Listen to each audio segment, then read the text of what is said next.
أعوذ بالله من الشيطان الرجيم.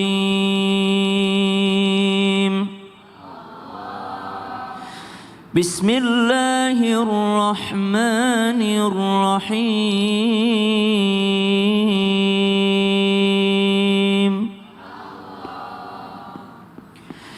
إن الله وملائكته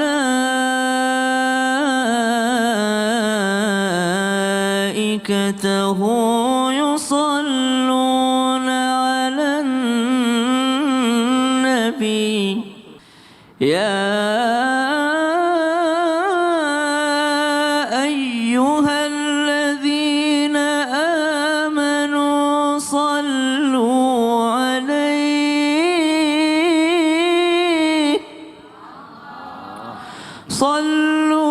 عليه وسلموا تسليما. صدق الله العظيم.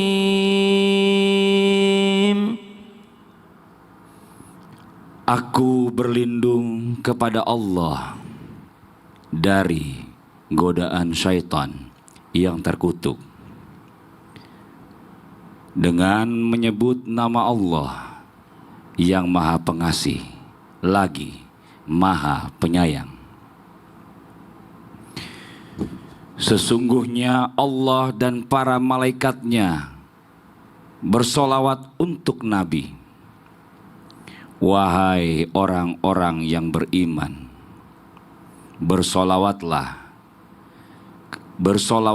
kamu untuk Nabi dan ucapkanlah salam dengan penuh penghormatan kepadanya. Maha benar Allah dengan segala firman-Nya. Allahumma arhamna bil Quran. Terima kasih Mas Fadli, jazakallah khair. Tabe guruku Ustaz Maulana Habib Utsman, para alim ulama yang dimuliakan Allah Subhanahu wa taala. Boleh dicatat kembali, saking pentingnya solawat, tidak sah solat kalau tidak ada solawatnya. Saking pentingnya bersolawat ke atas Nabi SAW, tidaklah sah solatnya seseorang ketika tahiyat itu kalau tidak ada solawat di dalamnya. Subhanallah. Maka cukuplah menjadi bukti bahwa saking pentingnya solawat itu dalam kehidupan kita. Solat kita saja mesti pakai solawat. Kemudian pertanyaannya, solawat itu adalah sarana meminta lebih cepat, atau solawat itu justru mengajarkan diri kita agar mampu bersabar? Maka dua-duanya benar.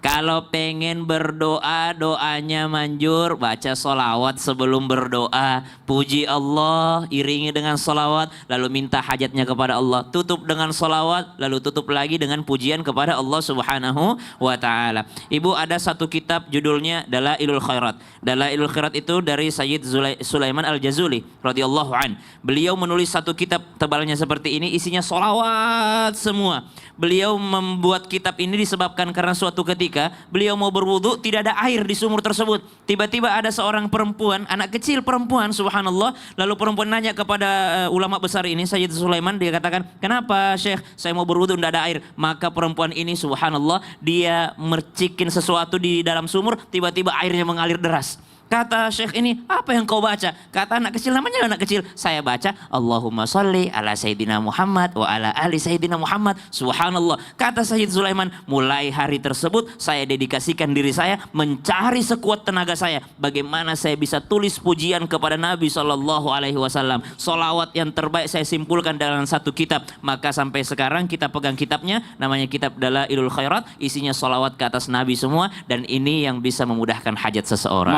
Masya Allah. Dan itu Allah kasih bukti nyata langsung di depan matanya. Di depan mata. Gitu ya, padahal itu. beliau ini penulis kitab yang banyak. Nah, anak kecil itu belum punya amalan apa-apa ibaratnya baru gitu solawat ya. dia lakukan. Maka beliau katakan, oh saya lupa menulis tentang solawat. Banyaknya tulisan saya tuliskan, solawat belum saya kumpulkan. Allahu Akbar. Terima kasih banyak Ustadz Syam. Tepuk tangan buat Ustadz Syam. Nah, ini buat jamaah Islam itu yang ada di rumah, kita lihat sebuah video tayangan lagi ya tentang kesabaran dan keimanan istri itu diuji di hadapan suami. Ini dia tayangannya. Ran uji iman suami. Dih, ini mah cewek sama aja kayak gak pakai baju. Panik. Aku gak lihat apa-apa. Lu nengok, kenapa lu? Kenapa?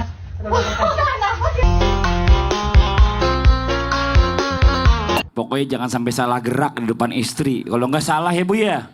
Apalagi salah ngomong, wah panjang. Istri itu kan ahli sejarah gitu. Nah tapi kita lanjut nih Bib, nih di tema kita pagi hari ini nih. Ada yang bilang sama saya, Mas Fadli nanya dia, kalau sholawat itu katanya bisa memberi segaranya kan katanya. Berarti sholawat bisa ngasih jodoh dong. Nah itu ada sahabat saya yang nanya kalau itu. Iya silakan dijawab Bib. Yang ujung sebelah kanan ya? Ada, namanya Haji Nur. Tepuk tangan buat Habib Usman. Ya khair, Haji Muhammad Nur, Ustadz Syam, Mas Fadli. Bismillahirrahmanirrahim. Allahumma sholli ala sayyidina Muhammad wa ala ali sayyidina Muhammad. Idza ahaballahu abadan ajalallahu lahu khaira fid dunya. Jelas bahwasanya ketika Allah Subhanahu wa taala mencintai hamba tersebut, maka ajalalahul khair. Allah kasih dia kebaikan di dunia. Allah berikan dia pengabulan daripada doanya. Allah mudahkan urusannya, jodohnya, rizkinya, kehidupannya, rumah tangganya, kebahagiaannya, pekerjaannya, dan lain sebagainya. Oleh karena itu, dekati Allah, maka Allah akan dekat denganmu. Penuhi panggilan Allah, Allah pun akan mengabulkan doamu. Jauh dari Allah, kamu gak salat, gak memenuhi panggilan Allah, maka Allah pun jauh darimu. Engkau tidak mau qiyamul lail, orang-orang pada tidur, kamu ikut tidur juga. Orang-orang pada tidur, kamu kebablasan, bahkan subuh ketinggalan. Bagaimana mau dikabulkan doa oleh Allah? Menikmati hubungan dengan Allah, maka engkau akan mendapatkan hubungan yang spesial dari Allah. Ketika engkau tidak bisa menikmati hubunganmu dengan Allah, maka engkau akan tercerai-berai daripada kedekatanmu dengan Allah Subhanahu wa taala. Oleh karena itu, seorang hamba, seorang manusia yang dimana dia berdoa, ya Allah temukanlah jodohku yang terbaik, karena engkau lah yang memberikan yang terbaik, dan berikanlah yang baik menurutmu, bukan menurutku, maka dimudahkan oleh Allah. Tapi kalau baik menurut kita, boleh jadi buruk menurut Allah. Baik menurut kita belum tentu baik menurut Allah. Tapi kalau baik menurut Allah, sudah pasti baik buat kita. Sudah pasti baik buat kita. Ya Allah, aku udah istikharah 3 hari berturut-turut ya Allah, di mukanya dia lagi. Seminggu dia lagi ya Allah. Ya Allah, sebulan saya istikharah, sebulan muka dia terus. Tapi ya Allah, ketika aku nikah sama dia, marah-marah mulu tiap hari. Setiap hari ribut terus. Ributnya karena apa? Suruh bangun malam, suruh sholat, suruh ibadah. Bagus dong. Bagus dong berarti. Oh, tepuk tangan dong Bu. Wah, sahabat saya juga mau kok dapat istri yang model begitu. Oh, bisa aja. Datang lagi. Ya, kita lanjut Ustadz. Ustadz bertanya, kami menjawab. Mumpung ada ibu desa di sini. Ibu Kades. Bu Kades. Iya, bukan ibu desa, ibu Iya. Kades. Iya. Silakan. Ibu boleh sambil berdiri Iya. situ aja ya. Silakan Ibu, perkenalkan namanya siapa Ibu? Assalamualaikum, nama saya Yuni Sri Mulyani dari Desa Cinta Damai, Garut. Tepuk tangan buat Ibu. Bu, maaf, ada nggak pengalaman atau mungkin orang-orang terdekat ibu yang bersalawat supaya utangnya lunas? Ada, Kenapa? Alasannya kenapa pakai salawat untuk utang lunas? dia rajin sembahyangnya, terus bersolawat di majelis, rajin. Tapi alhamdulillah rezekinya ada aja. Tepuk tangan dulu dong. Tepuk tangan buat Ibu. Masya Iya ya Bu ya, Allah. karena rezeki itu tidak mesti duit. Benar. Mike saya tolong ambilin dong. Makasih Ibu. Silakan Ustadz penjelasannya. Saya salut orang-orang yang bersalawat. Apapun tujuannya, tidak ada masalah. Karena disebutkan dalam satu riwayat, mohon izin, tidak diciptakan dunia seluruh isinya kalau bukan Nabi Muhammad. Laulaka seandainya bukan karena kau Muhammad, tidak kuciptakan dunia seluruh isinya. Itu hebatnya. Ini pembelajaran yang luar biasa. Jadi tidak apa-apa orang bersalawat supaya dapat mobil. Salawatin dulu, tidak apa-apa. Kalau dapat sepeda, Sat, Salawatin. Iya, salawatin. Mau bayar yang utang, salawatin. Nah, dalam hal ini, ketika salawat diniatkan agar utang lunas, Tapi kok tagihannya justru pada bertubi-tubi. Justru itu kita berdoa supaya utang lunas. Bagaimana bisa utang lunas kalau kita tidak tahu siapa aja yang kita utangi? Itu bagus itu. Tiba-tiba datang supaya kita terbebas dari utang. Mohon izin tanpa menggurui, bagaimana cara lunas utang lewat salawat? 1. Diberikan semangat untuk mencari nafkah. 2. Diberikan tanggung jawab untuk menyelesaikan utang-utangnya. Siapa yang ada niat untuk bayar utang, Allah kasih jalan untuk lunas utangnya. Amin. Allah bantu dia. Kalau memang tidak ada niat, nah, itu dikategorikan akan menghadap kepada Allah dengan status sebagai pencuri. Nauzubillah. Kemudian apa lagi? Diberikan solusi jalan keluarnya. Kemudian disampaikan ajak kebutuhannya. Dan diberikan ampunan. Apa Bu? Ampunan. Ibu tadi bagus jawabannya. Karena mohon izin, bisa jadi rezeki yang dimaksud di sini adalah rezeki kesehatan. Iya, rezeki teman, rezeki orang-orang yang baik. Kan seperti itu. Nah, pelunasan utang itu bukan hanya sekedar pembayaran, tapi bisa jadi bekerja. Kok tidak dikasih uang, tapi dikasih kerjaan kan? Dengan kerjaan itu menghasilkan bisa melunasi utangnya. Nah, mohon maaf tanpa menggurui, ini pembelajaran besar buat kita supaya lebih teliti lagi bahwa sebenarnya tanamkan kepada diri kita. Karena gini, salawat itu bagaikan cangkir yang sudah diisi air. Tapi ketika dituangkan air, kira-kira airnya lari kemana? Ke cangkir. Ke bawahnya, ke piringnya. Kelebihan, penuhan. Kepenuhan. Iya. Kemudian dituangin, jatuhnya ke bawah. Ke bawah piringnya. Dan itulah yang kita yang dibawa. Oh, Masya Jadi Allah. salawat yang kita kepada Rasul sebenarnya kembali lagi kepada kita. Masya Allah. Mau selamat? Mau dong. Ikuti yang selamat. Oh, tepuk tangan buat Ustadz Maulana. Mau selamat, ikutin yang selamat. Siapa yang selamat? Rasulullah Shallallahu Alaihi Wasallam. Masya Allah. Oke, kita lanjut buat jamaah Islam itu yang ada di rumah ya. Waktu kita kasih kesempatan buat jamaah bertanya sama guru-guru kita. Tapi sebelumnya kita kembali dulu ke segmen Tanya Dong Ustadz. Kami semua tanya dong Ustadz. Yang mau bertanya boleh silakan angkat tangannya. Ada satu, ini sini deh ibu. Ibu izin boleh maju ke depan. Punten ibu, ke sebelah saya sini. Iya, munduran dikit ibu. Sekarang lihat ke depan, perkenalkan dirinya. Assalamualaikum warahmatullahi wabarakatuh. Waalaikumsalam warahmatullahi wabarakatuh. Nama saya Diana dari Majelis Taklim Desa Cinta Damai, Sukaresmi, Kabupaten Garut. Tepuk tangan buat Ibu Diana. Mau nanya sama siapa Ibu Diana? Mau tanya sama siapa? Sama Pak Ustadz Syam. Ustadz Syam, boleh Ustadz. Pinnya Masya apa sih Bu Allah. itu pinnya? Oh, Ustadz Maulana. Ustadz Ya, Maulana. maaf. Wah, Ustadz, ibu. wah. Masa lama Ustadz Maulana doang ada saya, Bu. Iya, nanyanya sama saya lagi. Oh iya. Nggak apa, Ibu. Silakan Ibu Ren. Begini Pak Ustadz Syam, ketika kita bersolawat dengan tujuan agar rumah tangga menjadi tenang, Sakinah. ya, tapi ternyata malah sering terjadi pertengkaran. Nah, subhanallah. Itu apakah karena mungkin solawatnya kurang atau kenapa gitu, Ustadz? Ya. Siap.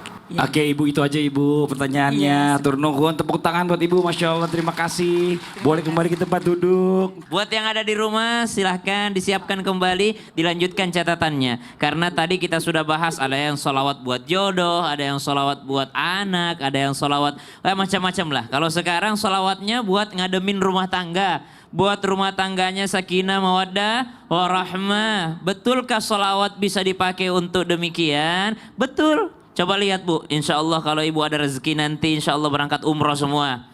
Berangkat haji insya Allah semuanya insya Allah dengan mudah. Ibu kalau lihat orang Arab lagi marah tuh. Kalau ada orang Arab lagi berantem, beradu. Pasti yang mendamaikan mengucapkan Sallu ala Nabi Muhammad. Disuruh untuk bersolawat biar ngadem. Mereka kalau lagi berantem, berdebat segala macam, salah satunya mesti ada yang bersolawat. Allahumma sholli ala Sayyidina Muhammad. Maka semuanya langsung Allahumma sholli ala Muhammad. Langsung adem tuh, subhanallah. Artinya untuk mengademkan suasana boleh dengan solawat. Tapi lebih dalam dari itu, kalau mau lebih adem lagi, solawatnya di lisan masuk ke hati, akhlaknya mengikuti Nabi SAW. Sehingga rumah tangga bahagia karena khairukum li ahli wa ana khairukum li ahli. Karena kalau mau lihat rumah tangga yang paling bahagia adalah rumah tangganya Sayyiduna Muhammadin sallallahu alaihi wasallam. Jadi lisannya banyak bersolawat, hatinya mengingat Nabi, tubuhnya mengikuti kelakuannya Nabi ketika di rumah, akhlaknya Nabi ketika dengan istrinya. Apa yang paling simpel? Nabi sallallahu alaihi wasallam tidak pernah mencela makanan. Simpel tuh, tapi berat kadang kala. Kita komen nih 1 minggu aja tidak komen makanan, itu rasanya gatal nih mulut suami nih untuk tidak komen makanan yang ada. Kok gini rasanya? Subhanallah. Kok masaknya ini mulu? Itu Nabi tidak pernah seumur hidupnya komen makanan. Kalau Nabi tak suka, Nabi tak makan. Tapi kalau beliau tak suka, tak pernah sedikit pun beliau komen, apalagi mencela makanan. Subhanallah. Simple, tapi kalau diamalkan di rumah, insya Allah rumah tangga bahagia. Nanti istri coba, astagfirullah, ternyata keasinan tadi suamiku. Akhirnya si istri minta maaf. Kan mahal tuh istri minta maaf kepada suami, mahal itu. Jarang-jarang terjadi itu. Akhirnya dia minta maaf, akhirnya menjadi rumah tangga yang bahagia. Kemudian akhlaknya Nabi apalagi dalam rumah tangganya. Nabi SAW di luar rumah menjadi pemimpin yang besar. Tapi ketika berada di rumahnya, beliau rela menjadi, mohon maaf, kuda-kudaan bagi cucunya. Nabi SAW yang menyiapkan apapun itu. Kalau tidak ada makanan beliau berpuasa, kalau ada makanan beliau menghargai. Kadangkala beliau sedang puasa, tapi istrinya menyiapkan makanan karena lupa Nabi sedang berpuasa, Nabi batalkan puasanya demi menyenangkan pasangannya. Jadi lebih dalam daripada lisan yang membaca solawat, hati yang mengingat Nabi, kemudian tubuh ini mengikuti kelakuannya baginda Nabi besar Muhammad sallallahu alaihi wasallam. Tepuk tangan buat Ustaz Syam, makasih banyak Ustaz Syam. Satu lagi kita kasih kesempatan angkat tangan yang mau bertanya. Boleh dari sebelah sini Ibu, boleh izin, boleh maju ke depan Ibu. Iya, silakan Ibu. Assalamualaikum warahmatullahi wabarakatuh. Waalaikumsalam warahmatullahi wabarakatuh. Nama saya Nok Jariah dari Majelis Desa Cinta Damai Garut. Ya. Oh iya, oke. Mau nanya sama siapa Ibu? Habib Usman. Habib Usman, boleh Habib. Boleh Ibu, silakan Ibu. Ya halus ibunya. Mau nanya siapa? Masya Habib Allah. Usman. Iya. Mangga Ibu. Ketika Yanto sih, Bu. udah membaca sholawat, minta untuk kesembuhan, tapi belum juga dikabul sama Allah, gimana ya Habib? Oh, buat kesembuhan sholawatnya. Iya. Masya Allah, itu aja Ibu Nok. Iya. Iya, makasih banyak atur nuhun Ibu. Wassalamualaikum warahmatullahi wabarakatuh. Waalaikumsalam warahmatullahi wabarakatuh. Tepuk tangan buat Ibu Nok, Masya Allah. Silakan dijawab. Fadli, Ustaz Muhammad Nur, Ustaz Syamsuddin Nur. Bismillahirrahmanirrahim. Allahumma sholli ala sayyidina Muhammad wa ala ali sayyidina Muhammad. Ingat bahwasanya Allah Subhanahu wa taala menurunkan yang namanya penyakit, dan Allah Subhanahu wa taala juga menurunkan yang namanya dawa, obat. Jadi ketika ada penyakit pasti ada obatnya, dan obat yang terbaik adalah dia berdoa yang pertama kepada Allah, yang kedua adalah dia makan madu, dia makan apa lagi? Dia makan kurma, terus apa lagi? Dia makan jintan hitam, terus dia bekam sunnahnya, terus ikhtiar berobat, berobat. Makan juga, makanlah kamu sebelum lapar dan berhentilah sebelum kenyang, dan makanlah yang baik bagimu, yang halal, yang berkah. Sehingga apa? Sehingga menjadi kebaikan dan keberkahan yang masuk ke dalam tubuhmu, bukan menjadi penyakit, tapi jadi kesehatan. Kan kalau mau makan kita berdoa, Allahumma barik lana fima razaqtana wa qina adzabannar. Ya Allah, berkahilah, ya kan, apa yang kau berikan rezeki kepada kami. Makanan ini semoga Allah kasih keberkahan. Jadi makan juga baca bismillah. Agar apa? Agar kita dijadikan obat daripada makanan kita. Bismillahirrahmanirrahim. Dengan menyebut namamu ya Allah, yang maha pengasih lagi maha penyayang. Berikanlah keberkahan pada makanan ini, sehingga makanan tersebut menjadi berkah, bukan menjadi penyakit. Dan juga baca bismillahilladzi la yadurru ma'asmihi syai'un fil ardi wala fis samai wa huwas samiul alim. Berharap kepada Allah Subhanahu wa taala, sehingga apa? Menjadi kebaikan, bukan jadi racun, tapi menjadi obat. makan yang baik, yang halal, yang berkah.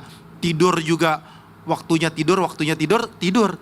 Ya kan? Sunnahnya tidur kapan? Habis sholat isya, terus dia sholat ba'diyah, dia sholat witir, tidur. Nanti bangun lagi, dia tahajud, dia tutup dengan witir. Habis itu sholat subuh, dia zikir sampai matahari terbit, baru kalau mau tidur. Doha, dia tidur. Atau dia mau kerja, silakan kerja. Dan lain sebagainya. Ikuti aturan Allah. Ikuti aturan Nabi Muhammad SAW. Niscaya jauh daripada penyakit. Oleh karena itu, penyakit semua dari Allah. Ada hikmah yang bisa diambil daripada penyakit tersebut. Dan tentunya berharap bahwasanya Allah lah yang akan menyelamatkannya. Wa ma asabakum min musibatin fabima kasabat aydikum. Karena penyakit yang terjadi pada diri kita, ulah tangan kita sendiri, perbuatan kita sendiri. Zaman sekarang banyak zaman makanan kimia. Banyak makanan yang sudah tidak baik di dalamnya, tidak sehat. Janganlah kalian makan. Udah tahu ini penyakit, kalian makan. Udah tahu ini membahayakan, kalian makan. Janganlah kalian makan yang sehingga di dalamnya ada penyakit. Jadi makanlah yang halal, yang baik, yang berkah, bukan yang pengawet dan lain sebagainya. Sehingga apa? Allah jaga. Kalau kalian makannya sembarangan, kalian pola hidupnya juga sembarangan, wajar kalian sakit. Olahraga, makan yang sehat, dan juga beribadah kepada Allah, insya Allah kasih kebaikan. Ini Masya Allah, makasih banyak Habib. Tepuk tangan buat Habib, tuh bener tuh buat anak-anak muda yang zaman sekarang jangan sembarangan juga makannya. Nanti tuanya kasihan, akan ngerasain banyak penyakitnya. Karena kamu sendiri itu yang membuat nanti akhir tuanya yang bikin kamu susah. Ya sekarang dijaga semuanya. Banyak sholawat seperti tema kita hari ini. Sholawat bisa membeli segalanya. Buat yang di rumah jangan kemana-mana. Kita akan segera kembali lagi setelah satu ini tetap di Islam itu Indah. Jamaah, oh jamaah, alhamdulillah.